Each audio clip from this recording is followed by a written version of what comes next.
Ah.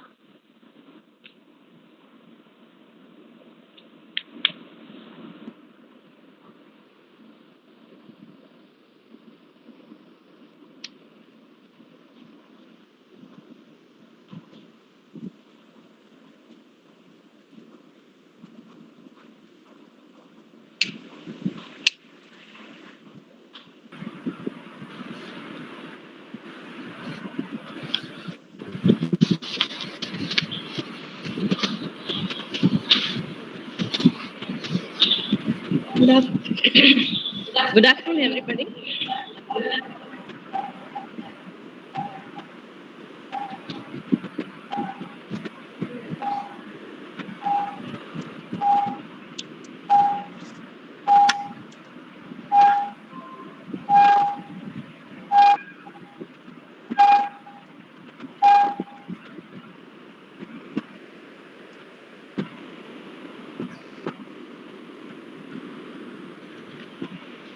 Good afternoon to one and all present here. In continuation of the morning session of the Impact Lecture Series organized by Institution Innovation Council, now we will continue the session. And I am also felt privileged to extend the profound wishes and greetings to each and everyone for this event. Once again, I welcome you all for the session, and I welcome the resource person for this session, Advisor Shalini Sitaraman Menzel.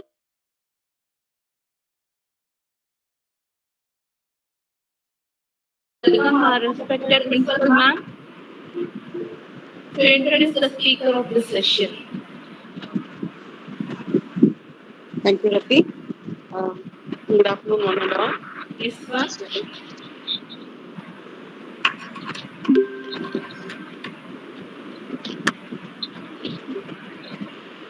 Good afternoon, one and all. I, as Principal of Irani College of Nursing, have immense pleasure in introducing Advisor Shalini Sitaraman Menzel. Madam, I'm very happy to introduce you. You all know that she is the founder and director Patented Network IP Chapter Advisory. She is from Goa University, and she has a lot of connections, about more than 500 plus connections. Tell about Madam. She's the inventor of Filter. I too is browsing a lot about Filter and just getting to know about that. So, and she's a qualified intellectual property lawyer with a technical background in physics, biophysics, and training in patent, copyright, and trademark law for US, EU, and Indian jurisdictions. She has filed patents in India as well as US, working with independent inventors and corporates. She has a number of PCT filings for her portfolio, and she has worked closely with the trademark registry in India on prosecution matters. And she has clients for whom she has procured design and trademark registrations. She's trained in contractual company laws, and she has experience in, again, US, EU, and Indian IP laws, which is rare of its kind. And she has a master in corporate law, and she's presently pursuing PhD in finance, studying for valuation of intangibles. And you can find more about her and more about the project in www.opensim.in and www.patented.network. So with this small introduction, we feel immense pleasure in welcoming you, Madam, to highlight us about how to file a copyright in this afternoon session. Welcome, Madam. Thank you for that warm welcome. A very good afternoon to all of you. Is my screen visible? Yeah. Ma'am. Okay. So I'm here today to talk to you about copyrights. And I think Mr. Vijay Kumar must have introduced you, must have learned a lot from his session in the morning. And I'm sorry I was unable to attend that session. But I'm looking forward to questions that you have in terms of copyrights and copyright filing. Before I start, I know the topic was supposed to be about copyrights and copyright filing, but since the filing procedure changes often, and it is something that you can pick up easily once you go to the copyright website, it is not something that I want to spend time on. There are a lot of things that I want to talk about in today's session, and I'm very excited to be talking about it since these slides also include copyright issues that arose this morning. So it's a very it's a presentation that is very up to date, and I'm hoping that you enjoy it as much as I enjoyed. So a brief introduction into what is property, what is intellectual property, and then we go on into copyrights. If we can have, I think there are a lot of, I think if everyone mutes themselves, then there won't be so much disturbance in the background. So can I please request everyone to mute their devices? Thank you. Thank you. So we start with what is property. And what is property is, there are various interpretations of that have evolved over the years on what is property, what is the institution of property. We start with the 4th century BC definition by Plato, who said that guardians should have basically he said that everyone should have a common property. So it was a very socialistic kind of view that Plato had. And around the same time, Aristotle was of the opinion that it should not be free riding, because then everyone else is going to enjoy the fruits, the benefits of the hard work that is done by one person. And John Locke was of the same opinion as Aristotle, where he said that where he advocated private property. Hello.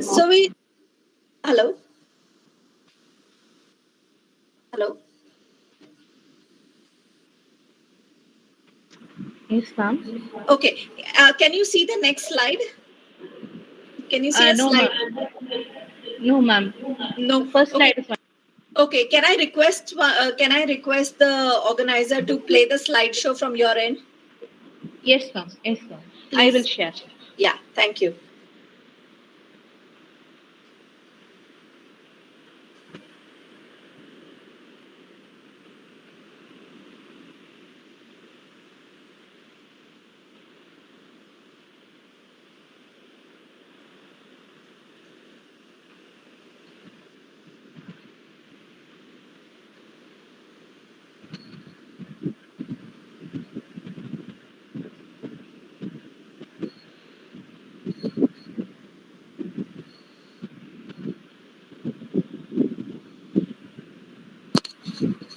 Is it visible, ma'am?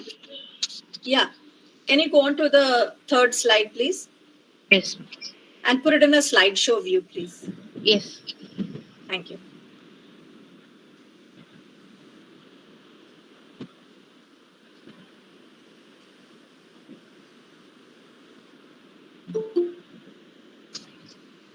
Thank you. We talk about what is property, right? We were talking about property and the various views that we had, starting with Plato, who had a very socialistic view of property, and ending with John Locke, who had a very contemporary view of what is property.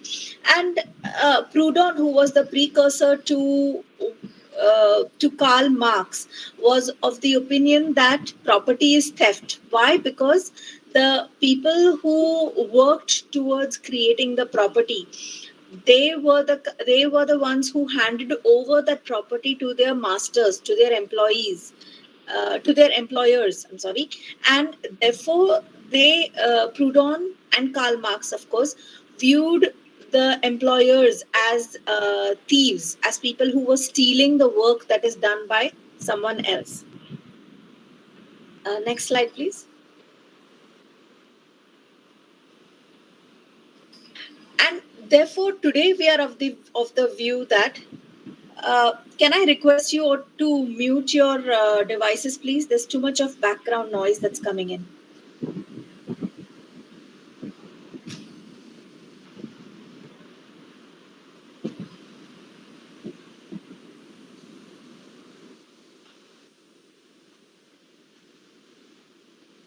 And slide 4, please.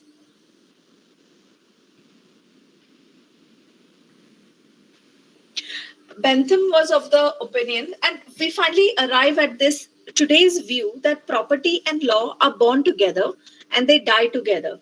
Why? Because if you don't have the concept of property, then you don't need laws. You don't need an enforcer or a caretaker or a judicial system to where you can go with complaints.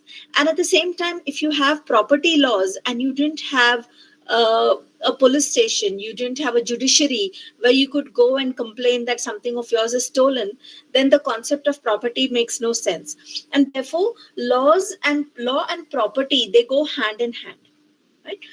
If you take away laws, the concept of property ceases, and vice versa. This was very succinctly put by Bentham, and I think there can be no arguments against this statement. Next slide, please.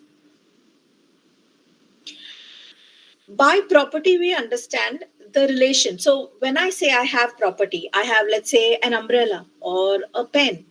When I say I have this as a property, what am I suggesting? What am I stating?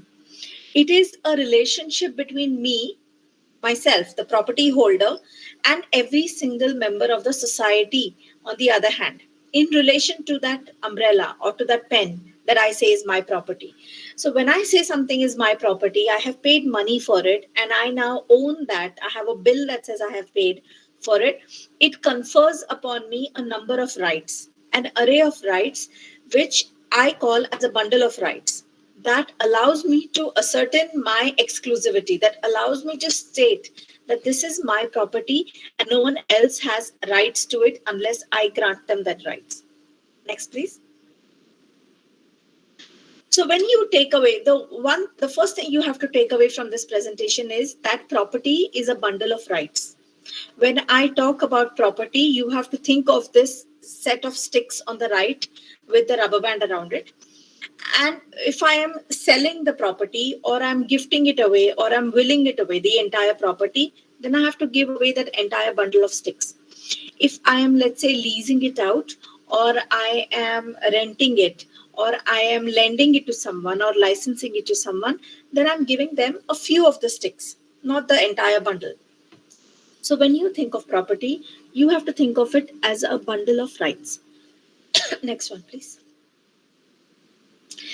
And as we have shifted, if you remember, if any of you were around in the 70s, late 70s, then every time you open the newspaper in the 70s and 80s, the main thing that was being stolen or the main news item was that gold was being smuggled, gold biscuits were being smuggled, right? And today, if you open the newspaper, it is theft of data, it is theft of intellectual property. Facebook is in the news. Twitter is in news, Snapchat is in news, WhatsApp is in news. So this tells us that now our focus, the primary focus of what we consider property, has shifted. There's been a marked shift, and we've gone from tangibles, from gold biscuits, to intangibles, to data, to privacy, to customer lists, and the way businesses are conducted. It's gone to an intangible jurisprudence rather than tangible. And all these intellectual property rights that we call as intangibles, they are rights that are created by statutes. Which means what? Which means that it is different from the rights that are given to you by the Constitution. So let's say right to life, right to liberty, right to work, employment, right to worship, all those things, those rights are already given to you. Right? There doesn't need to be a separate right of employment. But intellectual property rights are rights that are created by the statute, which means there has to be a patent right, there has to be a copyright act, there has to be a trademark act, and so on. Next one, please.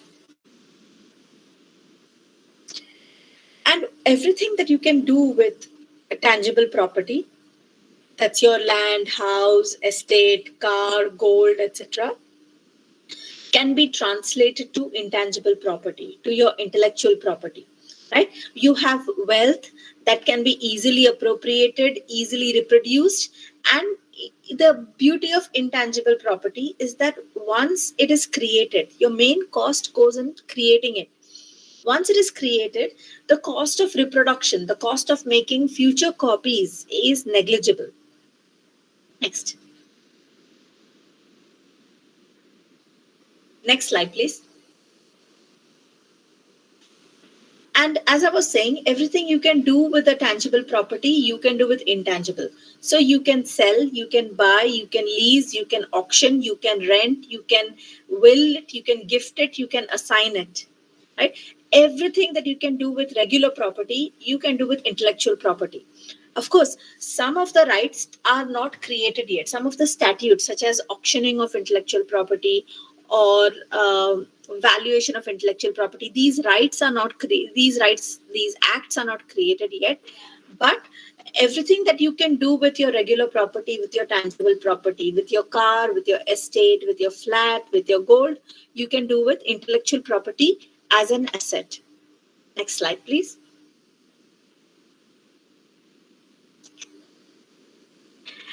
And so we come to our definition of what is intellectual property. Intellectual property, as the name suggests, requires human intellect. Now, if you have been reading the newspapers in the past few weeks, you will see that there is a lot of chat that is going on patent being granted in South Africa to a robot for patenting something. Now, would that robot have human intellect to make that invention, or is that something that was, instructions that were fed into it and it created something based on the instructions that were fed into it? So two things are required right now in today's day. One is human intellect being the keywords, and the second is it has to have commercial value. If it doesn't have commercial value, it cannot be recognized as property. And the other aspect of intellectual property is that it is intangible in nature. When we started this discussion, we differentiated between tangibles and intangibles. So it is intangible in nature, but one of the main criteria is that when you apply for protection of intellectual property, it has to be contained on a tangible fixed medium, such as paper, CD, computer chips, an actual invention that is working, and so on. Next slide, please. So what do I consider as intellectual property? It is something that is not to be confused with regular IP. The difference between IP and IPR. IP is the actual property, and IPR is the right that is vested in the property. For example, if I have an idea or I have an innovation, that is the intellectual property. When I apply for a patent registration, that becomes the intellectual property right. If I have a book that I have written, that is the intellectual property. When I apply for a copyright registration, that becomes an intellectual property right. Next one, please. So what do I talk about when I talk about intellectual property? I have copyright on one side, and then I have industrial property. Industrial property is further divided into trademarks, patents, designs, confidential information, geographical indications, and semiconductor and integrated circuits, and so on. And copyright is separate. Now, why do I differentiate copyright from industrial property?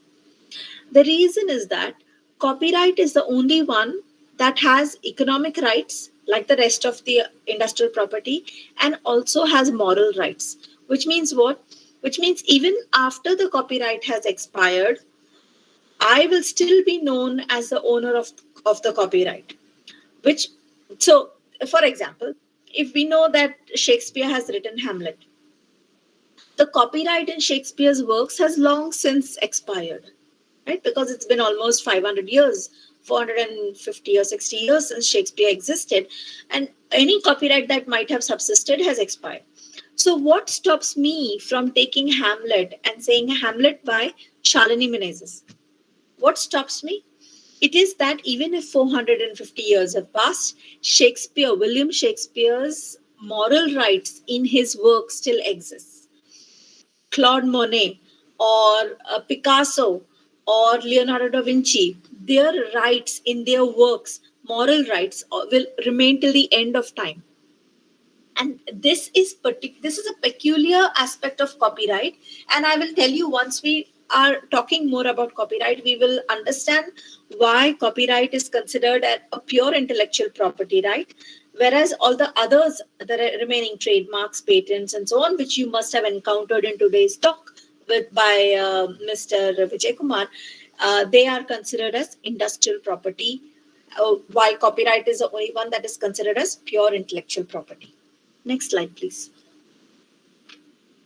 So if I take something as ubiquitous as my cell phone, right? We all look at our phone and we take it for granted.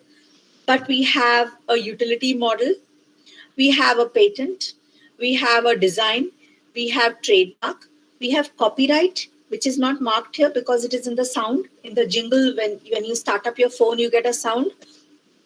When you switch on your TV and you're watching a cartoon, that MGM lion comes and roars. That is trademarked, of course, but it is also copyrighted. And any book you open, right? You are all either students or faculty, and you are dealing with academic material on a day-to-day basis. When you open any book of yours, there's always a section which says copyright belongs to whom. Okay, so we will, again, those are something, so that how we write the copyright, whom we ascribe it to, whose name should come on it, we will talk about that in today's talk. Next slide, please. So we'll talk about a little bit about the history now that we are all sufficiently warmed up, and we know that we know the different kinds of intellectual property rights that exist, and we know that copyright is different from the remaining. So we'll talk about copyright, and it may seem that why are we talking about copyright? But as we go through today's talk, we will realize that it is something that is a part of our daily existence. We cannot look at it in an isolated bubble that, oh, this is an intellectual property right, what do I have to do with it? Turns out we have everything to do with it. So let's see. It started with before your printing press age, where people used to copy manuscripts by hand. Now, the Roman law said that if one man wrote anything on paper, the writing should belong to the owner of the blank material, which means that just writing, just copying by the person who's just copying the manuscript, the rights do not belong to him. The rights belongs to the owner of the manuscript who's giving him the blank material. Next one, please. So the meaning of copyright, if you open the dictionary, says it is a copier of words.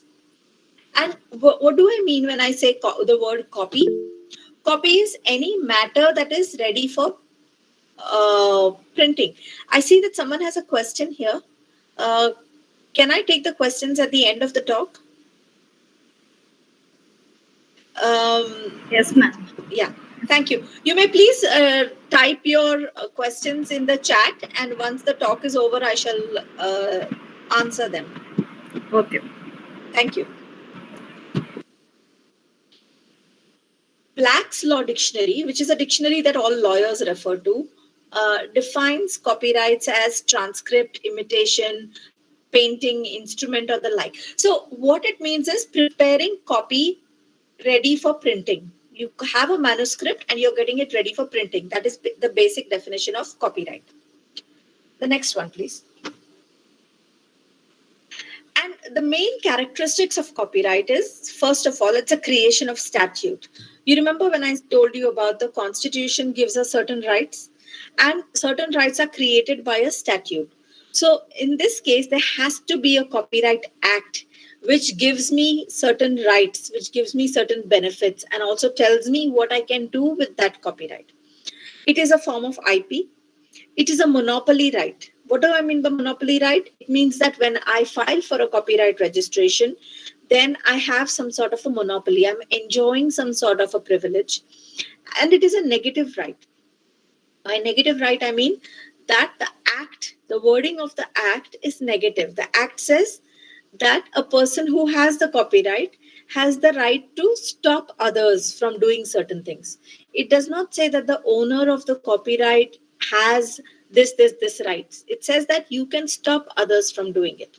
So that means that the language is a negatively worded language. It is a negative right. Then another characteristic is that copyright is only in form, not in idea. What does this mean? When you open a copyright textbook, it will tell you something known as idea expression dichotomy. Idea expression dichotomy basically is that idea is separate and the expression is separate. So we can all have, collectively all have the thought of Romeo and Juliet. But one of you may have a Romeo and Juliet set in Tamil Nadu. Someone may have Romeo and Juliet set in Mumbai. Someone may have Romeo and Juliet set in Goa.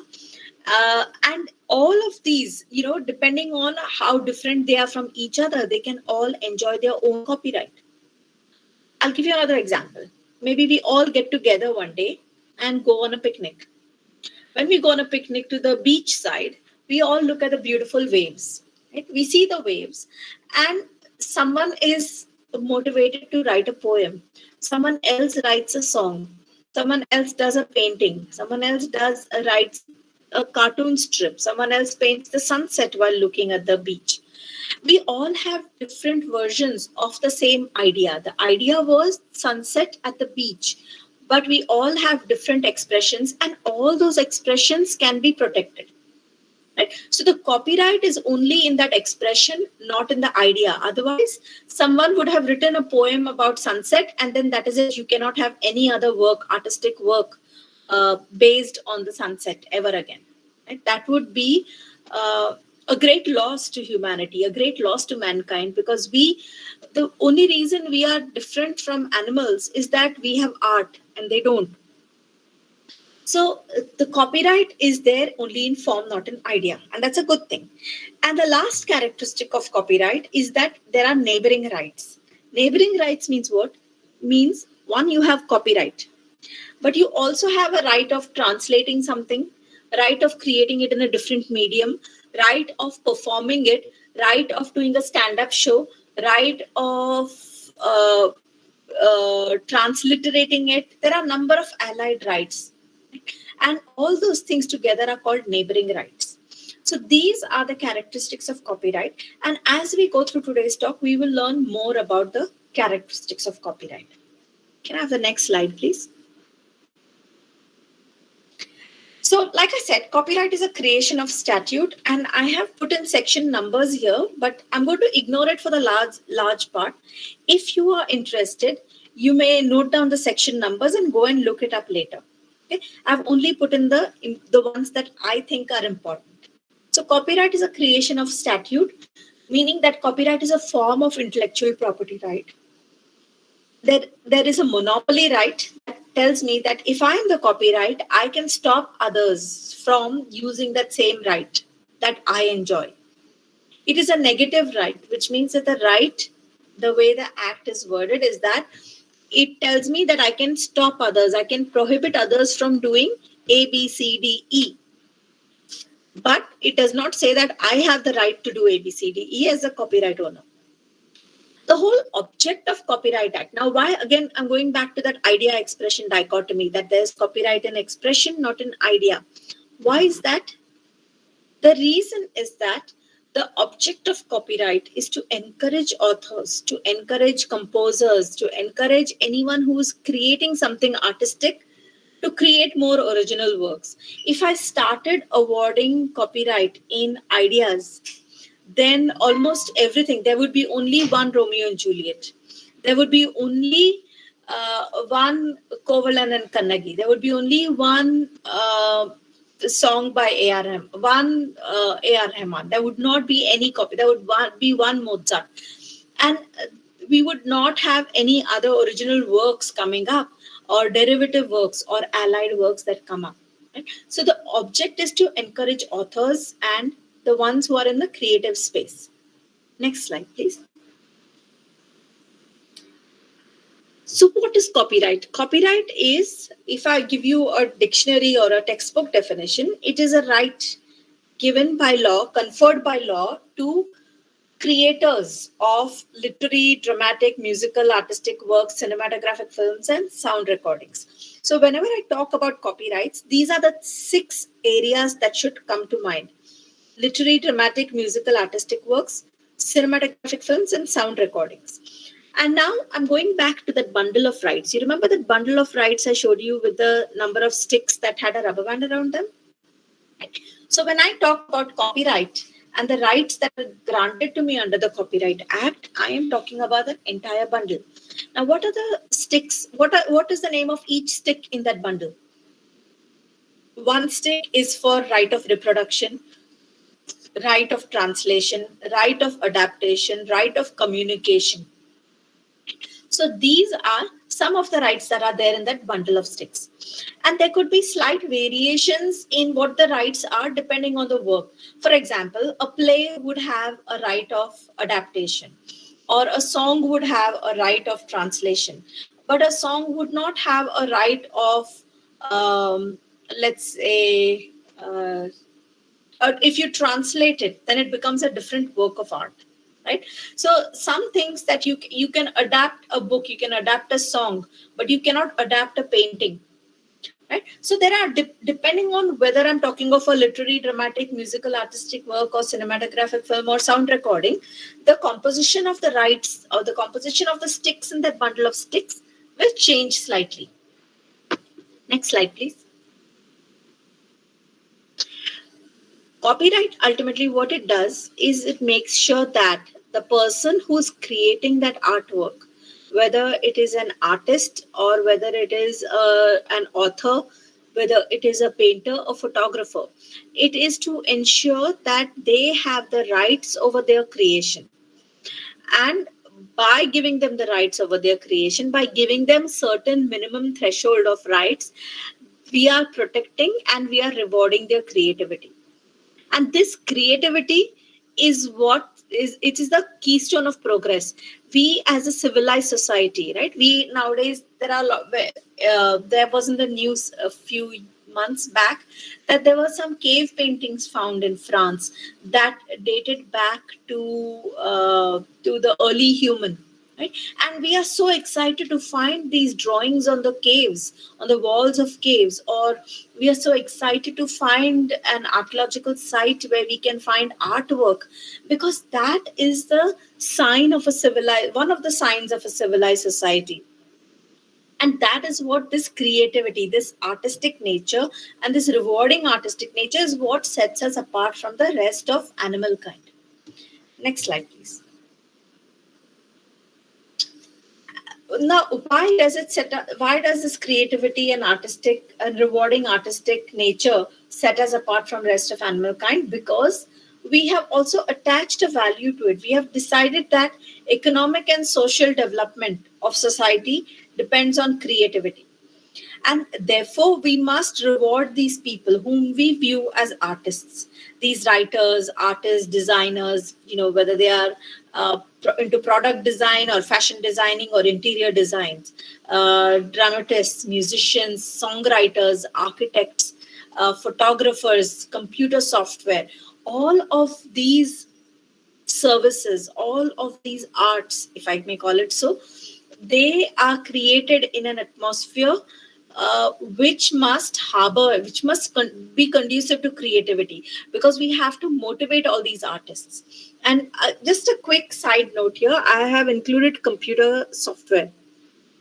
The reason is that computer software or computer program per se is the source code is protected by copyright, and not by patent as we would imagine it to be. We are still, the guidelines for examination of computer related invention is still evolving in India, and therefore we look at software as a work of art, as a literary work rather than a scientific or a technology piece of technology that needs protecting. Next slide, please. So, what is the scope of protection? Now, before all this, before all the intellectual property rights that came into force, there was a grandfather, if I may call it, a grandfather of all the rights. That was called TRIPS. TRIPS stands for Trade Related Aspect of Intellectual Property Rights. Under TRIPS, now various intellectual property rights were born, such as patents, trademarks, copyrights, designs, geographical indications, semiconductor and integrated circuits, and so on. So, Copyright Act in India came into force in 1957. There was one that was enacted by the British, but after the British left in free India, our first Copyright Act was in 1957. I'm sorry, and like I said, it protects literary, dramatic, musical, and artistic works, cinematographic films, and sound recordings. Next slide, please.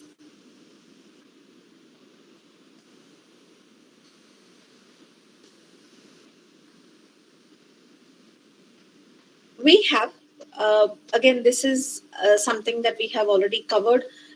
Next slide, please. I see a question by Mr. Manikandan.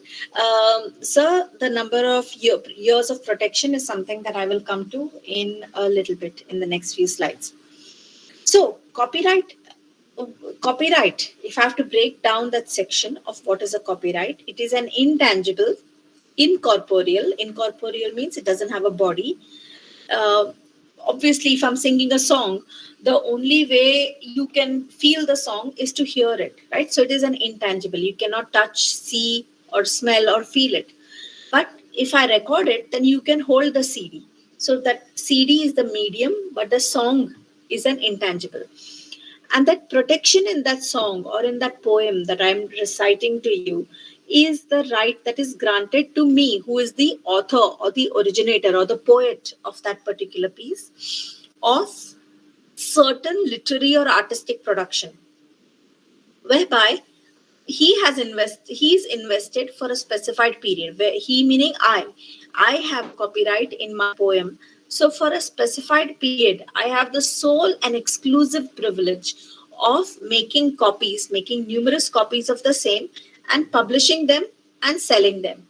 Or I may choose to just put it up on my website and let everyone have access to it, which is again my prerogative. We'll come to all these different kinds of rights in the second half of the talk. Next slide, please.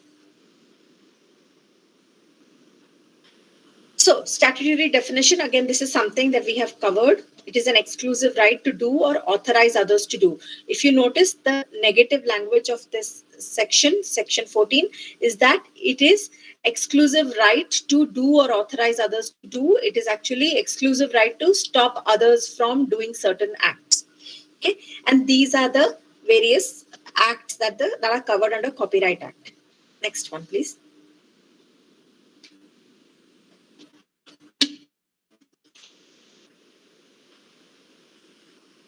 Again, there is no copyright in ideas or information. Hence, if I'm talking about copyright of adopting the idea, so if you have written, let's say, a program to calculate 2 plus 2, then there is no copyright in that concept of 2 plus 2 equals 4, in computing 2 plus 2 equals 4.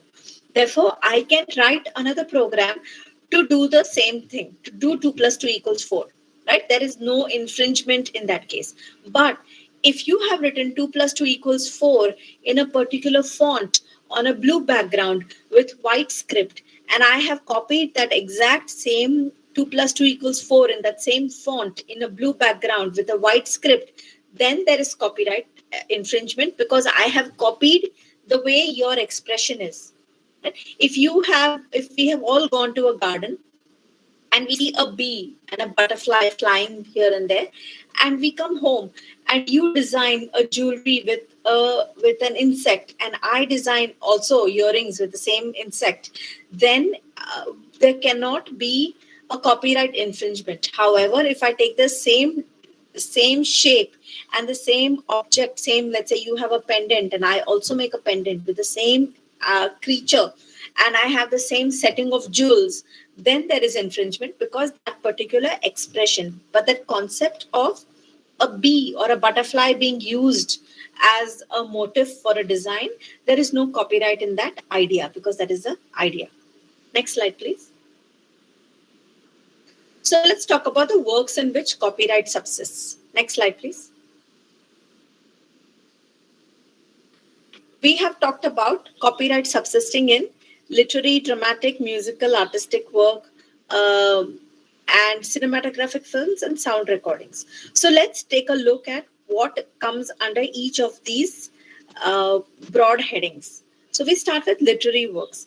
Literary works includes computer programs, tables, compilations, databases, any kind of dramatic works, your recitation, poetry, scenic arrangement or acting form of which is fixed in writing, such as a play or a book, a novel.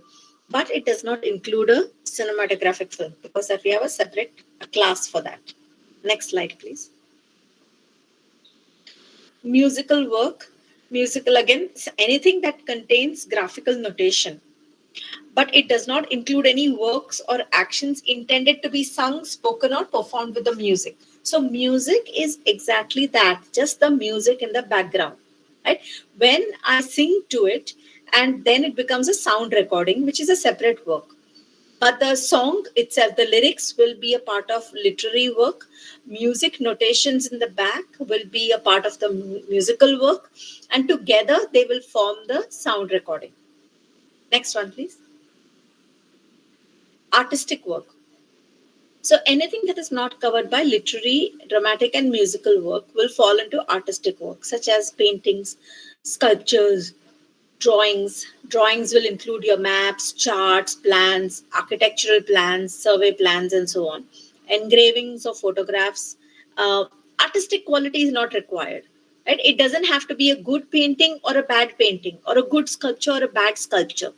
I could be a terrible painter, but if I want to get it copyrighted, I can get it copyrighted. The Copyright Office is not going to judge the artistic or the aesthetic value of it. They are only going to judge whether it is original expression or not. So, but again, you cannot take a blank canvas, frame it, and say this is my artistic work. Right? Because there is no artistic work in it.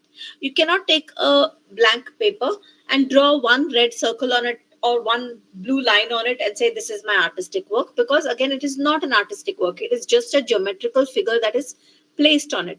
But if I have a whole series of geometric shapes that are superposed onto each other and painted in a different manner, then that painting can be protected as an artistic work. But you cannot just take one blank canvas with one big circle on it and say this is my artistic work, because no, it's just a geometric shape that is put on there. Again, work of architecture, any building or structure having an artistic character, design, or any model for such building or structure will come under artistic work. It has to be, please bear in mind that it has to be your artistic work. You cannot take the plans for the Taj Mahal and put on paper and say this is my artistic work. Okay. Next slide, please.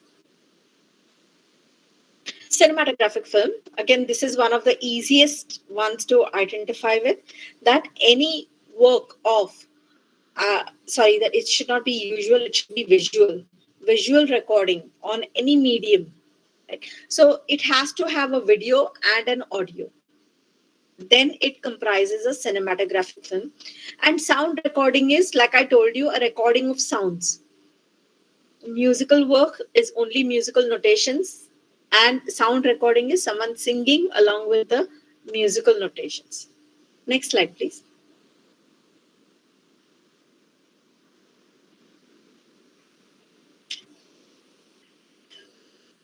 My $1,000,000 question is, do I need to register my work? The answer is no. If you have, the moment you create a work, the moment you write a book, the moment you write a poem, the moment you create a painting, your work is protected by copyright. You can, as soon as the work comes into existence, you can put a C with a circle around it. That is a sign, universal sign acknowledged for copyright, and it is your copyright. When does registration become necessary? Registration becomes necessary because that copyright registration certificate is a prima facie evidence in a court of law. So if, let's say, I wrote, so in case of Chetan Bhagat, right, who wrote Three Idiots, and a 5 Point Someone, and then someone made a movie called Three Idiots, and Chetan Bhagat said Three Idiots is the copy of, is ripped from 5 Point Someone. I don't know. I'm not standing in judgment of whether Three Idiots was copied from 5 Point Someone, because I read 5 Point Someone and I have not watched Three Idiots. But in this case, a certificate of Chetan Bhagat could have easily not secured a copyright certificate of registration. Three Idiots, the director could have easily not applied for copyright registration for a cinematographic film. But a certificate of registration of copyright becomes important when there is a dispute like this. In that case, the court of law is going to look at your copyright registration certificates. So if it is something that is going to go, if you're planning to go commercial with it, then registration is important. If it is something that you're writing for your own hobby, like a blog or a poem or a painting that it's only for your enjoyment, then seeking registration is not important.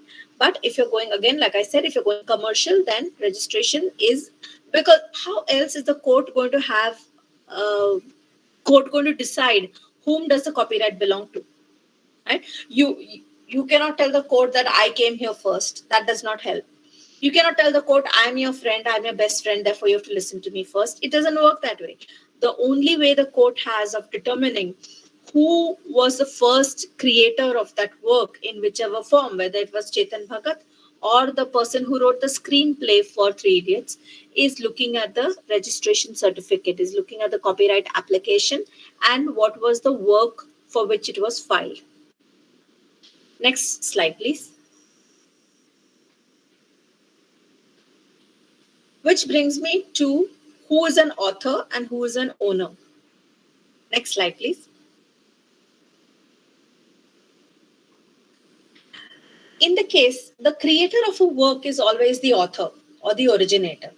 But in some cases, the person who is the creator or the originator of the work is not the person who is making multiple copies and publishing it. Right? There is a publishing house that is involved, or there is an agent who is taking your work and getting it commercialized by someone else. In that case, the person who has the legal rights to republish or publish or modify the work is known as the owner. The difference between copyright and the other industrial property rights is that in trademark, patents, geographical indications, and so on, once you give away your rights to someone else, to a new owner, only that new owner's details will be displayed, and only the new owner is of any concern to us. But in a copyright, even if the person who is the creator has given up his rights as the owner to someone else, he will still be known as the originator. So William Shakespeare wrote so many plays and so many sonnets and so many works of art, but a publishing house had the rights to it, to publish it and to republish it and to modify it and so on, and translate it and so on. But we still attribute those the rights in those works to William Shakespeare. There was a case in Tamil Nadu. There is an Tamil author whom I admire a lot, known as Perumal Murugan, and he had written a book called One Part Woman, and that One Part Woman was translated into English, and it hurt the sentiments of some of the communities, and so they had filed a petition saying that this book should be banned. And Perumal Murugan had written to the court saying that I may be considered dead, alive anymore. You do what you want with the book and please classify me as a dead person and so on. And the court said no. Court said you cannot, because you have to create many art, more books. And indeed, he is teaming up and writing lyrics for another singer that I admire, T.M. Krishna. And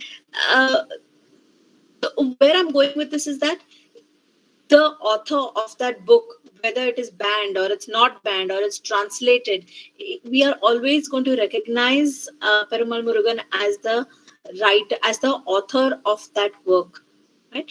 And he is always, even when the copyright has expired, I know there's a question asking when the works are going to expire. So let's say the works are going to expire in another 100 years. Even after 100 years, when the work has expired and that work is available, when the copyright is expired and that work is available freely to the public, we are still going to recognize him as the author.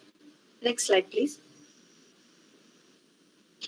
So there was another interesting case where David Slater, who's a wildlife photographer, was trying to get a picture of this particular macaque monkey, and he was unable to get a good shot. So what he had done, he had left those little disposable cameras at the watering holes where these monkeys used to frequent.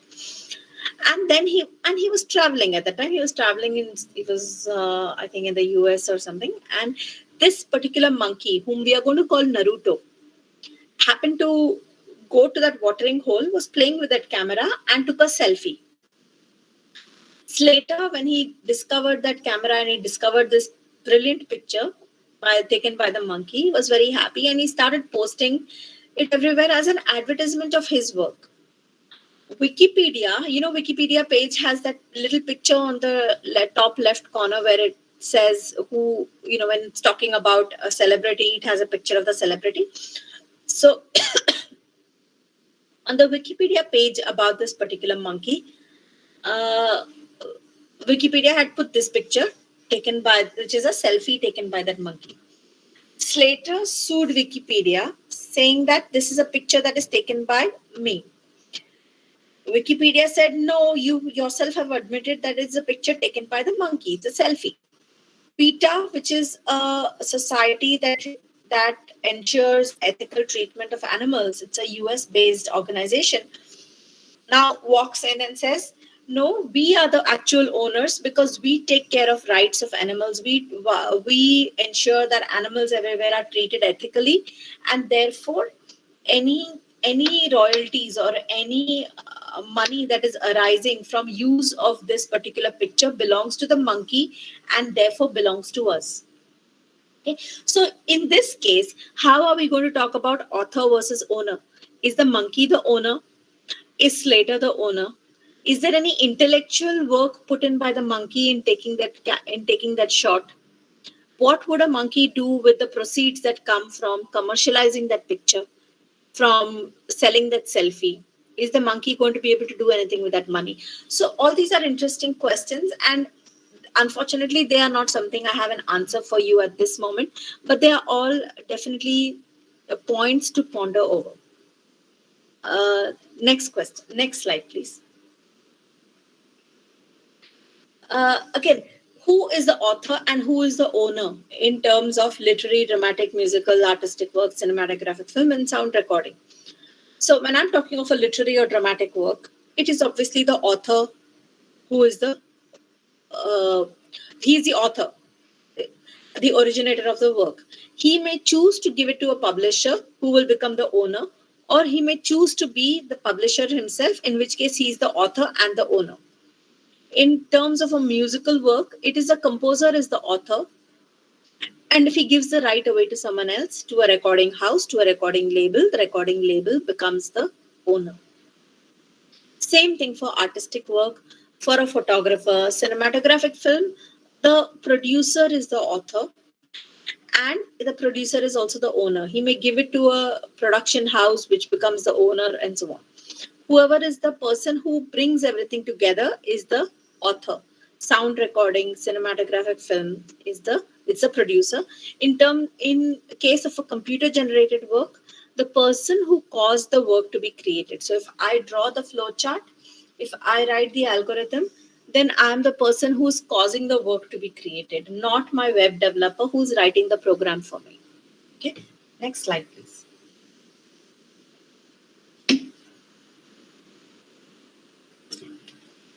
Oftentimes we have a case where we commission someone to do the work, right? So today I'm having a website that is going live. I have commissioned the website to be created, and I have designed what the website should look like. Therefore, I'm the person who is paying the consideration to the web developer, and therefore I am the owner, right? In case of an apprentice, like we all have I'm sure in nursing school also, you have an apprentice, a student who's working with a master to learn the trade, to learn that craft. He is an apprentice. In such cases, the master is teaching and the apprentice is learning. Therefore, the work belongs to the teacher. The work belongs to the master. The person who dictates the matter in shorthand is the person who is the owner, not the person who is writing down, because there is no intellectual input given by the person to copy down whatever is being dictated. It is the person who's dictating, whose intellectual capacity is is churning out the matter that is being written. Next slide, please. An employee teacher. The teacher is the author and owner of the copyright because he's employed to teach. For question paper, the paper setter is the author. However, if you're employed as a researcher where you have to teach and research and you're expected to publish papers and you're expected to write a book, then in that case, whoever is employing you becomes the owner, right? If you're employed only to teach, then whatever else you write in your spare time, it depends on your scope of work. Whatever document you are signing as your contract, employment contract, that will dictate whether you're the author and the owner of the copyright or merely the author and the owner is a university. For collective works, encyclopedia, dictionary, yearbook, newspapers, magazine, almanacs, the first person who has collected, edited, and organized the work is the first owner. And thereafter, it is a publishing house that becomes the owner. Next one, please. Musical work. Typically, it is the composer who is the owner and the author of the musical work, unless he is employed by someone to compose that music. So Mozart would be the composer. He would be the author and the owner of his music, unless he is hired by the king to create 15 tunes a month. So 15 tunes a month that he creates, he has to give over to the king. The king is the owner of it. It's just an example. I don't know if Mozart gave anything away to the king. But Mozart will remain the author no matter what, right? Even if the king becomes the owner of some of his works. If a producer commissions a music composer, the producer is not the music composer is not the producer is not the owner. The music composer is the owner. The producer only gets a limited license to use the work for the purpose for which it was commissioned. So if he says, I want you to create a title track for this film, whatever the music composer creates, the producer will get limited rights to use it as the title track of that work. All other rights to change it from one form to the other, to change it into rap or hip hop or classical or whatever, to put words to it or not put words to it, those rights belong to the composer. Next one, please. Artistic work. Again, in all these, the leitmotif is the same. The person who creates the work first is the first owner. If it is created within the scope of employment, if it is within a contract of service, then it belongs to the employer. Otherwise, it belongs to the employee. If the employer is, let's say, owner of a newspaper, and you have hired someone to draw cartoons for you, then you are the owner. But if you are asking someone that whatever works you have, can you give contract it out to me, then you have a limited use of those works. Where the creation of artistic work is a commissioned work for valuable consideration. So if there is an artist and I like his work, if I buy only one work of his, then I am a limited use owner of it. The artist is the author and the owner. But if I ask the artist to do a portrait of me and I sit and I pay him, let's say, 20 lakhs for a portrait of me. I can't. Hello?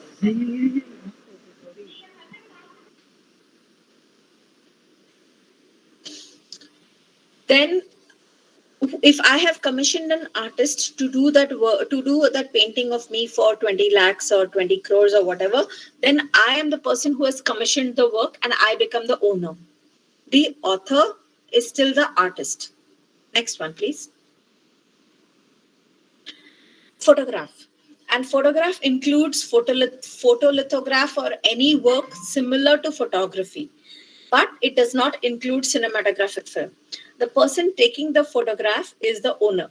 We have often seen this where we go to photo studios and we have we get our picture taken, right? A passport size picture or a wedding picture or something. And sometimes, so we are commissioning that work, right? So we are the owner, the photographer is the artist, is the photographer. But if I hire someone to take my wedding pictures, then who is the owner of those wedding pictures? I have commissioned, correct? There is a valuable consideration given by me to the photographer. Then in that case, I am the owner, photographer is the author. But if it is a photograph taken in the course of employment by the owner of a newspaper, then the newspaper owner is the first owner, but in relation to that publication, but in all respects, all other respects, the author is the owner. Except where I have given valuable consideration, then I am the owner. Therefore, if I have told the photographer to take my wedding pictures and I have paid him 2 lakhs or 5 lakhs or whatever is the rate, he cannot go and publish them in the newspaper to advertise his work. He cannot frame them and put them up in his shop to advertise his work because I am the owner. Next slide, please. What happens in case of joint authorship, where we had 2 or more authors or 2 or more people who get together and write a book or who write a play? If we can say that, can we say that the pages number 24, 25, 26 and 50 to 80 are written by the first author and all the other pages are written by the second author? Can we say that or can we not? So a work of joint authorship means a work produced by collaboration of 2 or more authors where you cannot differentiate which pages are by which authors. And in most cases, you cannot do that. The example that I gave of 24, 25, 26 and page 50 to 80 is by author 1 and the remaining pages are by author 2. It was a very specific example. More often than not, we won't be able to say exactly pinpoint which author has contributed which section of the book. In which case, we talk about a joint authorship. Next slide, please. So we have a case of Levi versus Rutley, where 2 people jointly undertook to write a play. They agreed on the general outline, and they said that each would contribute to the whole production, and they should be considered as joint authors. Now, this rule was laid down in 1871, and it is by and large it is still followed. Next slide, please.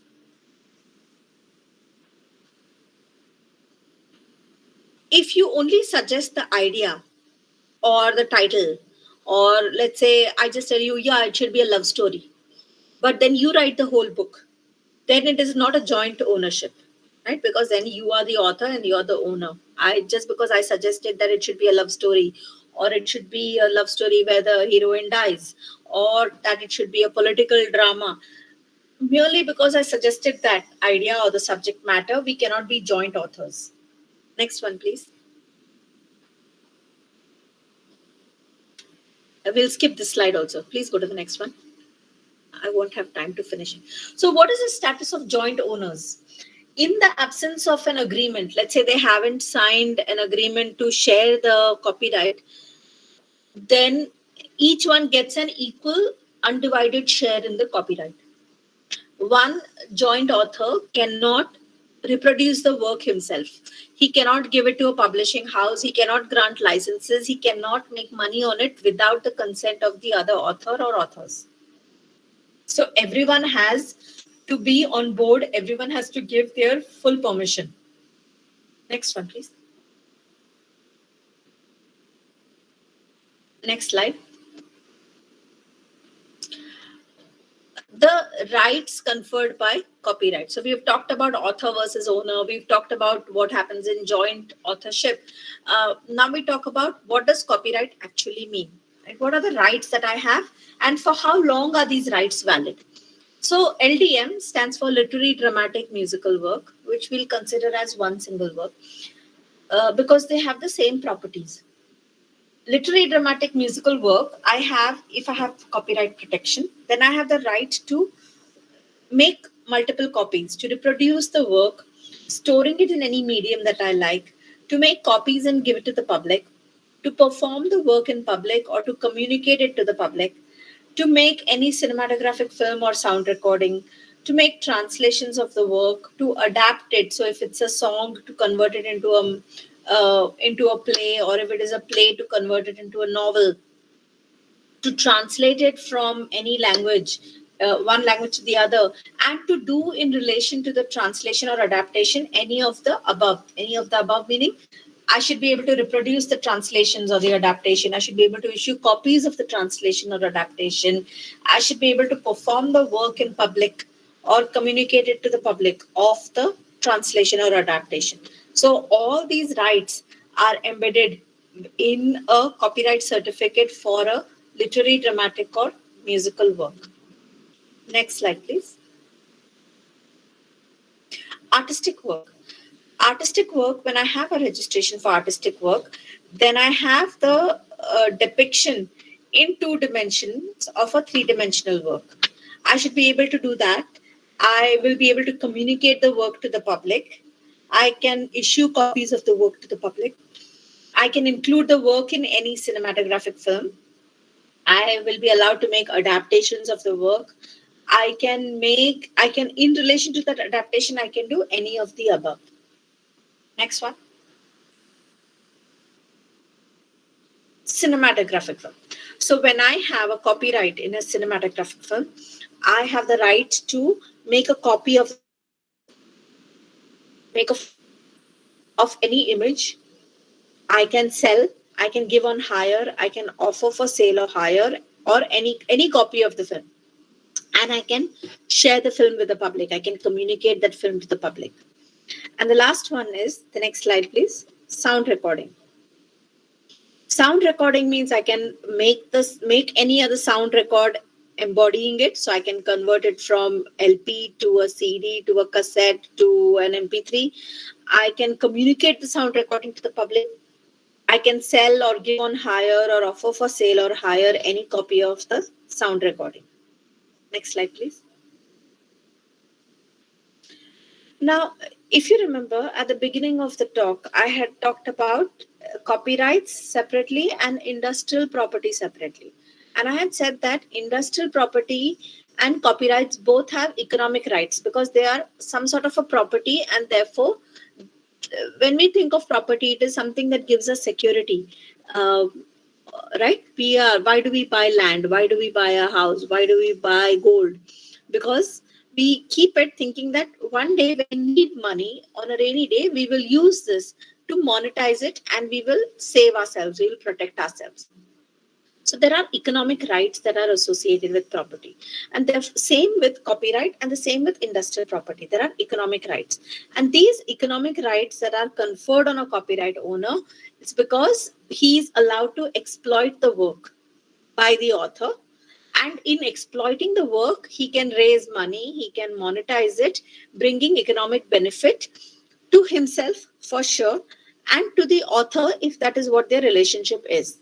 Okay? And the author may choose to exploit the work himself, in which case he's the author and the owner, or he can license it to others to exploit any or all of the rights. Okay. Next slide, please. And moral rights. Now, moral rights is something that the other industrial properties do not enjoy. It is only the copyrights that enjoy. So, for example, that Perumal Murugan's rights that he had, that he said, I want to be considered dead, that would be his moral rights. A right to decide whether to publish or not publish the work. A right to prevent alteration. That would damage the author's honor, that would damage his reputation, his dignity, his right of integrity, the right to claim authorship. For example, even if the copyright is no longer existing, Shakespeare's moral rights still remain. So I cannot take his works and say complete works of William Shakespeare by Shalini Menezes. I cannot do that because Shakespeare's moral rights will continue even if his economic rights have expired. Next slide, please. Typically, 50 years post-mortem octorus. Okay? Post-mortem octorus means 50 years past the death of the author is the minimum time that we give for copyright protection. So life of the author plus 50 years. Next slide, please. 50 years is the minimum baseline as prescribed by TRIPS. Remember that grandfather of all intellectual property, TRIPS, says 50 years post-mortem octorus. India choose to give a higher number. So we give 60 years, life of author plus 60 years. Okay. In case of joint ownership, it is life of the author who dies last. Okay. Next slide, please. Okay. For photographs, I have not included photographs in that, but for photographs, there is no life of author plus, please wait. Stay on this slide. Yeah, thank you. For photographs, we don't talk about life of author. There is a flat 25 years that is given to photographs for protection. Okay. Now, next thing is, we're going to talk about Creative Commons and copyleft. Now, this is something that we spend a lot of time on the internet, and we spend a lot of time copying stuff, downloading stuff, sharing it. Or we decide to make things available to public without charging them for it. So there are a lot of other rights that have come into play now in the recent past. So those are called Creative Commons. And what we're going to do is you're just going to spend a couple of slides going through the jargon, because if you go to a website and you want to download an image that you want to share with your class or you want to share with your friends, then you should know what the language means. Next slide, please. It's a type of licensing where you allow someone to reproduce your photo in one issue of a magazine. So you still have your copyright, but you're allowing someone to use it for a limited time. Right? Now, there are a number of other Creative Commons that have come into play. Next slide, please.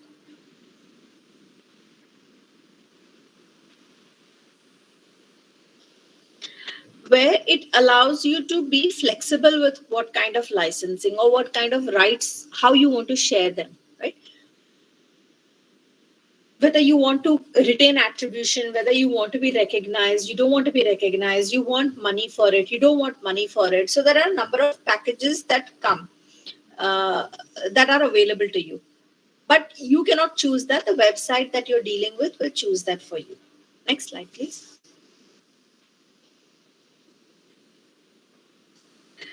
For example, this was a picture. This is a picture of my family that it was taken some 10 years ago. That's my younger son sitting in the front. And there's me in the background with my older son. We were picking strawberries. And my husband, who's a photographer, put this image on his Flickr site. There was a Travel Portland, a magazine in Portland, downloaded that picture, used it without our permission as the cover page for their 2015 summer edition. Okay. So what were the Creative Commons at work here?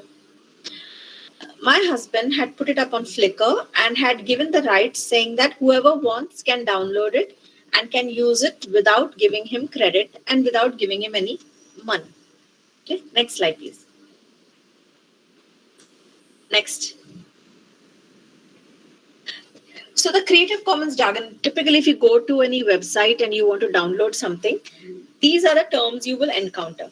Attribution. Attribution means you let others copy, distribute, display, perform your copyrighted work, but only only if they give you credit.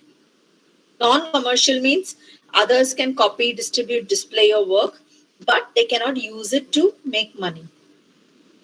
No derivative works means you allow others to copy, distribute, display, perform your work as it is, but it cannot be converted from one form to another. So you cannot make it into a cartoon picture, or you cannot make a poem into a song, and so on. Next slide, please. Share alike. You say that you can use my derivative works, but you can only give a license that is similar to mine. You cannot give a different license. You can dedicate your work to public, which is what my husband had done with that image. And public domain work is something that was created for the public domain. The copyright is expired, or the owner failed to follow certain formalities, or that the works are not eligible for copyright protection, in which case they become part of public domain.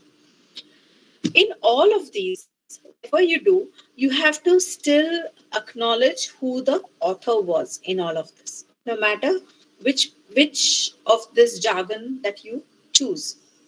Next slide, please. Okay. In the recent past, we have come across a copyleft. Copyleft is where you're making something available for free. And now free means not that it is free of cost, but free in the sense that all modified and extended versions, there's a sense of freedom. You can modify it as you feel, as you please. Right? And this is often ascribed to software programs that are created. People generally now they have been doing, and it's for fun, where they put in a backward C and a circle around it, sort of opposite of copyright. Please understand that that backward C does not exist. It's not a legal thing. It's just something that people do for fun. Copyleft, it will tell you what you can do. So you can make your software free and put it online in a public domain. And what it allows people to do is to share the program and the improvements. So they can choose to make improvements and charge money for it. They may choose to not allow it to be free. So they may not want it to be copyleft.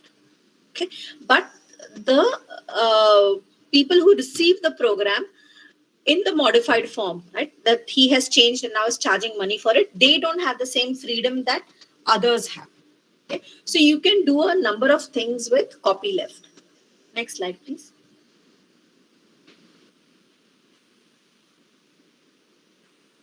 Next slide.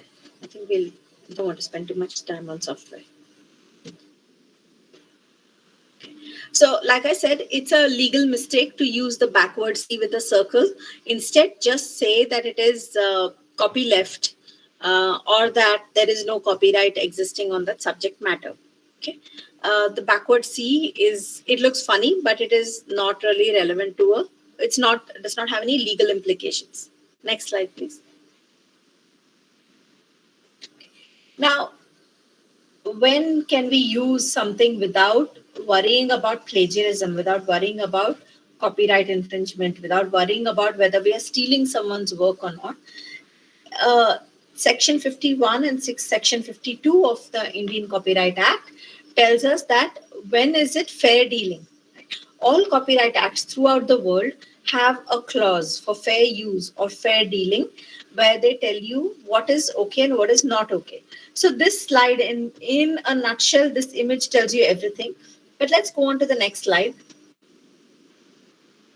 and tell you that certain exceptions are mentioned where it is, even though there is a copyright subsisting in it, it is allowed to use it. Okay, next slide, please. The main idea is that if you don't allow anyone to copy anything, then there will be no progress, there will be no growth. So to stop that, we allow a limited amount of copying from someone else's work, which would otherwise have been prohibited. Right? So what are some of these rules, some of these situations where it's okay to copy someone? Next slide, please.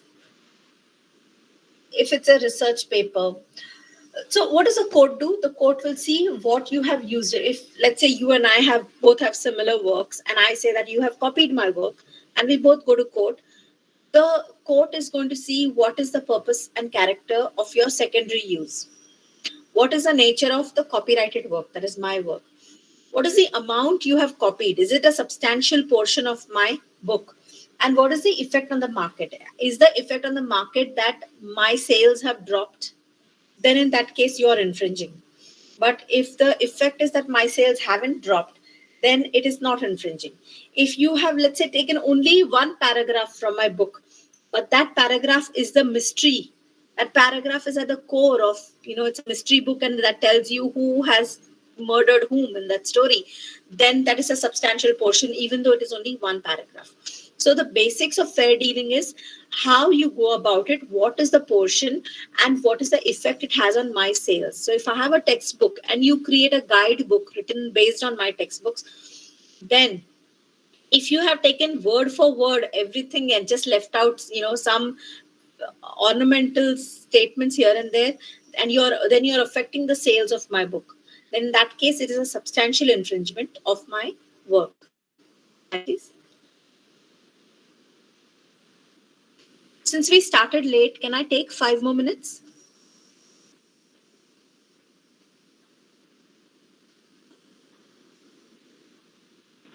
Yeah, ma'am, surely. Yes, ma'am, you can take. Yes. Okay, thank you. So fair dealing under Section 52 of the Copyright Act.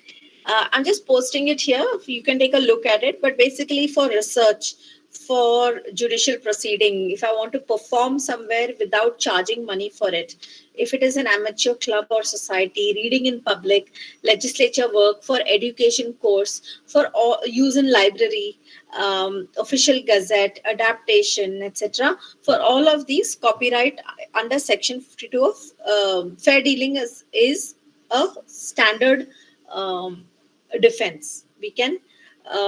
We will not be held by the court for copyright infringement if we can prove one or more of these defenses. Next slide, please. And I'm going to end with copyright and ethics. And just give you food for thought, because this is not really, we don't have a conclusion for this yet.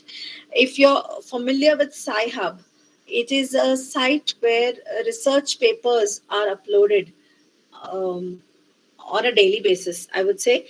And during the pandemic, a large number of people have been relying on Sci-Hub for their research needs. Next slide, please. It is a shadow library website that was founded by a Kazakhstan national called Alexandra Elbakyan. And she was studying neuroscience, and she was unable to access high profile journals in her country, in Kazakhstan, because it was cost prohibitive. So when she came to the US, she found how she can access all those sites, and she started ripping off the sites and storing it on Sci-Hub. Next slide, please.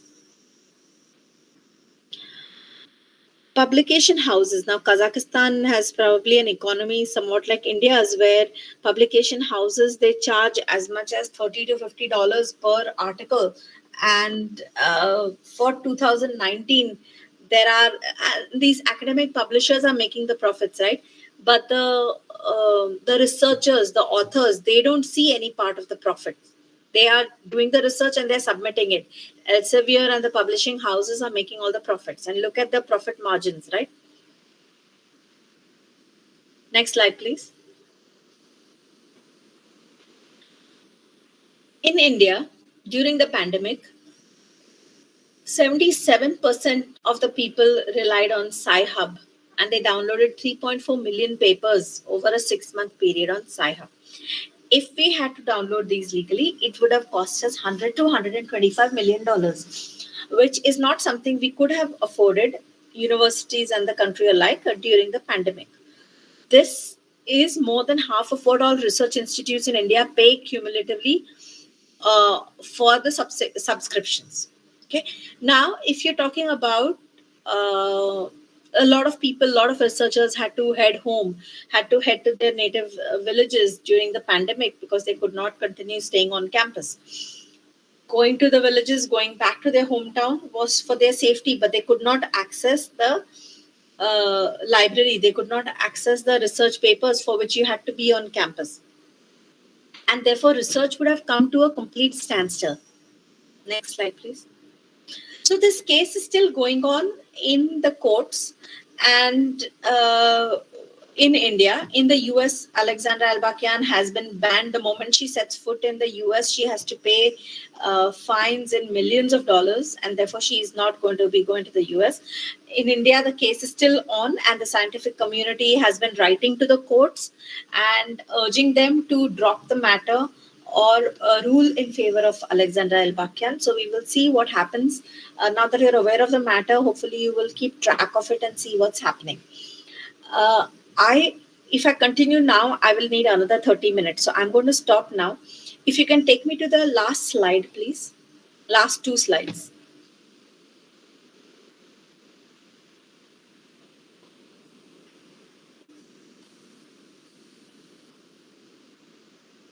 One slide before this. Yeah. So next slide, please. So in today's news, what we have is the reason I wanted to include this is someone sent me a picture of this court case that's happening, and I thought it was very relevant since today I'm talking to you about copyrights, and a large number of you may wonder, why are we studying this? Why are we listening to a lecture on copyright? It sounds, it's not something we are going to get anytime soon. But Medical Joy Works is a 11-year-old company. It's run by it's for prognosis and medical prognosis app run by 2 Sri Lankan researchers. Prep Ladder, which is backed by an academy, stole the UI from Medical Joyworks prognosis app. Medical Joyworks says that their entire concept of game-based simulation has been lifted by Prep Ladder. Their entire UI and exactly how the app looks and feels and how the buttons are placed and so on has been directly lifted. So there is a copyright tussle that is happening right now. The 2 companies, that is Medical Joyworks and Prep Ladder, are in a legal standoff after this plagiarism has come to light. So if Medical Joyworks wins the tussle, then all things clinical, that is Prep Ladder, will have to change its content and its user interface to get out of the plagiarism charges. That is what is happening in the current day and age. So just to bring to your notice that copyrights is not something that is sitting in one bubble separate from the rest of humanity. Every day, right, there is a Sci-Hub case that is happening as we speak. There is a Medical Joyworks case happening as we speak. And so it is something that affects each and every one of us. And we should be extremely aware of what's happening in the industry where copyrights are concerned. I will answer your questions right now. If you have any other questions, please post it in the chat. And I'll be happy to answer it. There was someone who had raised their hand for a question.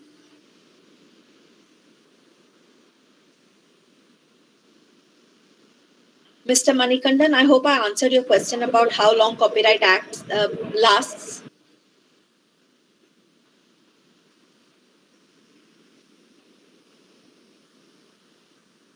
Any other questions?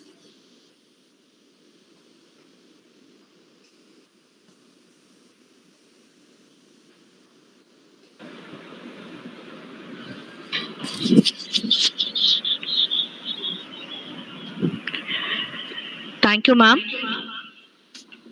Really an elaborate presentation. You had given an insight about each and every simple parts of copyright. Thank you very much, ma'am. Dear Thank you. students and delegates, it is time for queries. Put your queries in chat box.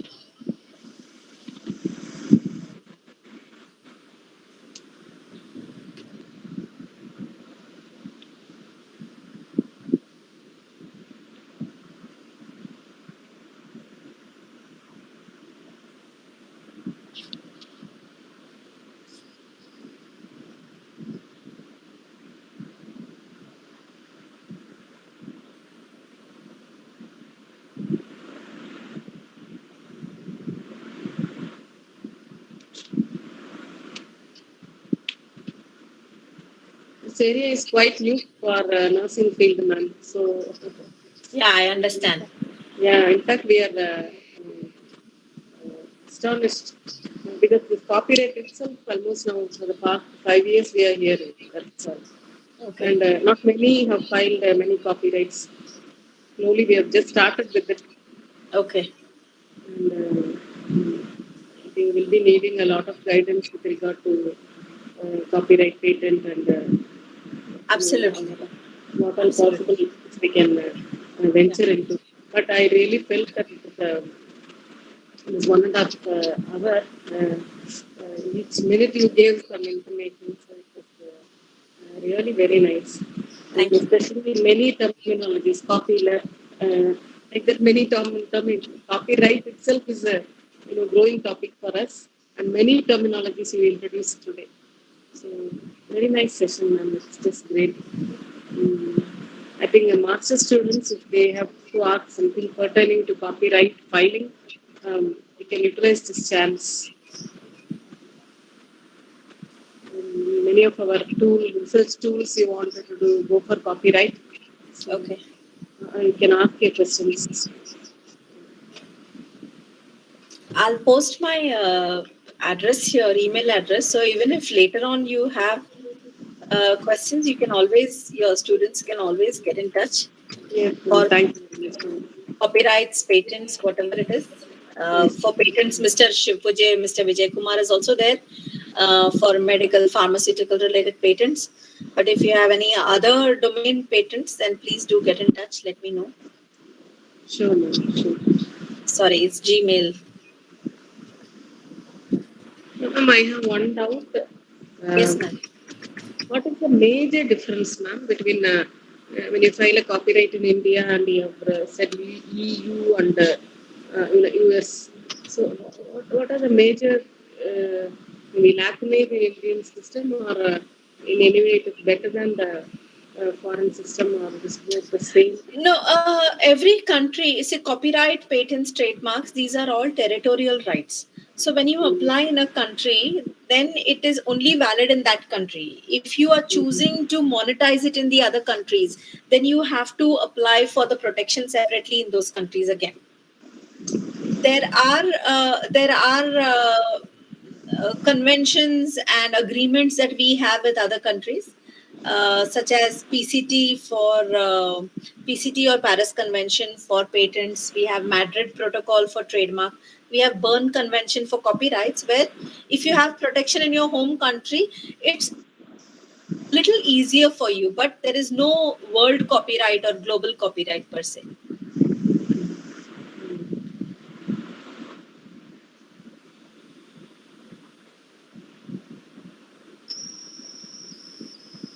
Okay, any other doubts?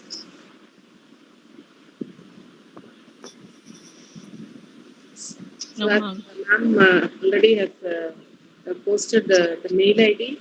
You can also use it for later. And we would like to have a continued alliance with you, ma'am. Absolutely. I think we'll utilize this opportunity as you have given your mail ID too. Thank you Please, very the much. first one is incorrectly typed, so I've given you the correct one. The second one is the correct one. Ma'am, where's your college based? Puducherry, ma'am. Puducherry, okay.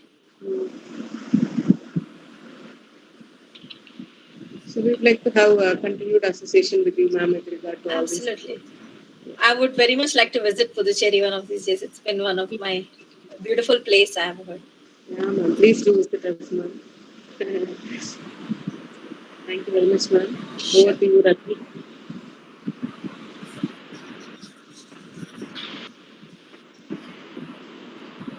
Yes, ma'am. Thank you very much, ma'am. Really, we have benefited from your presentation. Hope all our students and delegates had got an excellent idea about copyright. Uh, Thank you very much, ma'am, once again. And we would like to present you an e-certificate for your magnificent presentation. Sure. 1 minute, ma'am. I'll share the certificate of yours.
Thank you. Ma'am, yes, ma'am. Thank you very much, Thank ma'am. you.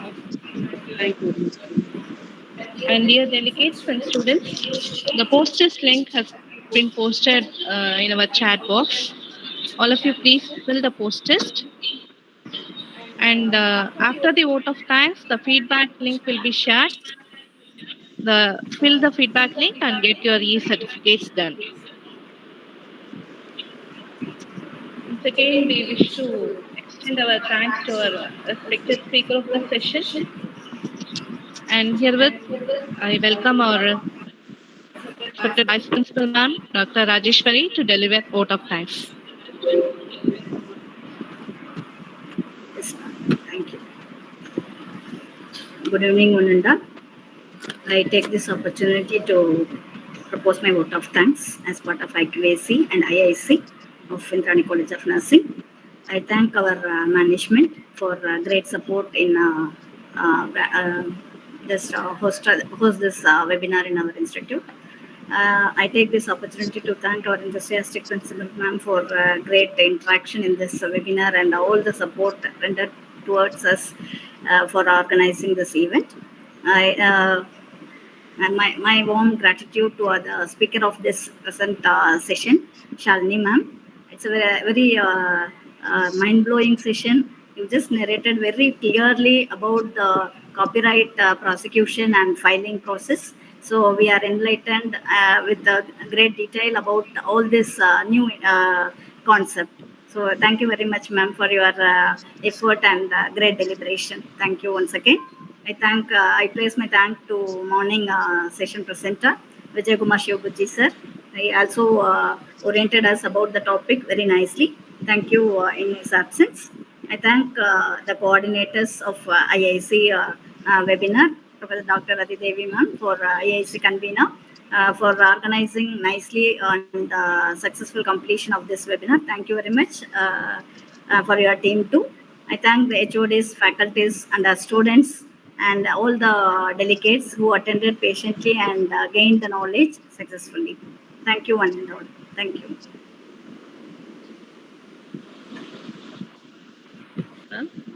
Thank you for your gratefulness. Thank you, ma'am. So thank you once again for everybody, all the dignitaries and the speaker of the session and all the students and delegates. Thank you all. Now we will wind up this session. Thank you, ma'am. Thank you very much, everybody. Bye. Thank you.